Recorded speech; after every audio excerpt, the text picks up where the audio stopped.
வணக்கம். நெருப்பு தமிழர். எடப்பாடி பழனிசாமி ஒரு மானமுள்ள தமிழர், அதனால தான் நான் அதில் போய் பயணிக்கிறேன் அப்படின்னு காளியம்மா சொல்கிறதோ, அதற்கப்புறம் கல்யாண சுந்தரம் சொல்கிறதோ, கல்யாணம்மாவுக்கும் கல்யாண சுந்தரத்திற்கும் தான், காளியம்மாவுக்கும் தான், இந்த ரெண்டு காவும் கா கா அப்படின்னு இப்போ போய் அதிமுகவில் கத்த ஆரம்பிச்சிருக்கிறாங்க. நம்ம கல்யாணம் எப்போயே போய் கத்திக்கிட்டு இருக்காப்புல, இப்போ நம்ம காளியம்மா போய் கத்த ஆரம்பிச்சிருக்கிறாங்க. இப்படி கத்த ஆரம்பிக்கும்போது மானமுள்ள தமிழர் எடப்பாடின்னு சொல்கிறாங்க. அந்த மானமுள்ள தமிழர் எடப்பாடியினுடைய ஆட்சியில் தான் பொள்ளாச்சியில் ஒரு பெரிய பாலியல் வன்கொடுமையே நடந்துச்சு. பெல்ட்டை எடுத்து வச்சு அண்ணா அடிக்காதீங்க அண்ணா, அண்ணா அடிக்காதீங்க அண்ணா, காட்டுறேன் அண்ணா அப்படின்னு சொன்ன அந்த குரல் அவலங்களை எல்லாம் நீங்கள் கேட்டிருப்பீங்க. இது எல்லாம் எதில் நடந்துச்சு? நம்ம ஐயா எடப்பாடி பழனிசாமி மானமுள்ள பச்சை தமிழரினுடைய ஆட்சியில் நடந்தது. மானமுள்ள பச்சை தமிழரினுடைய ஆட்சியில் அதே பொள்ளாச்சி ஜெயராமன் அந்த தொகுதியிலேருந்து மாற்றப்படலை.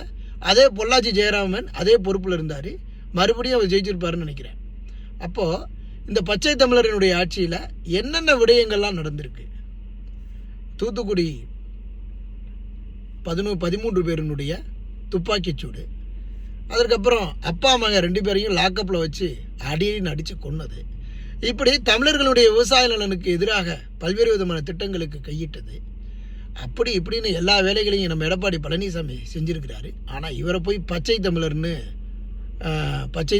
சொல்கிறதும், அதற்கப்புறம் ஊழலை ஒழிப்போம் அப்படின்னு அங்கே போய் எப்படிப்பா ஊழலை ஒழிப்பீங்க? அங்கே போய் எப்படிப்பா பாலியலை ஒழிப்பீங்க? அங்கே போய் எப்படிப்பா தாது மணலை ஒழிப்பீங்க? அங்கே போய் எப்படிப்பா கனிம வளங்களை ஒழிப்பீங்க? அப்படின்னா அதுவே ஒழிச்சிக்கிட்டு இருக்கிற கட்சி தானப்பா.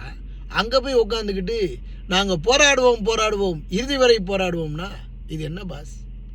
காளியம்மாவாக இருக்கட்டும், கல்யாணம் இருக்கட்டும், ஏதோ உங்களுக்கு கொடுத்த வேலையை செய்கிறீங்க, உங்களுக்கு கொடுத்த காசுக்கு விலை போயிருக்கிறீங்க, அவ்வளவுதான்.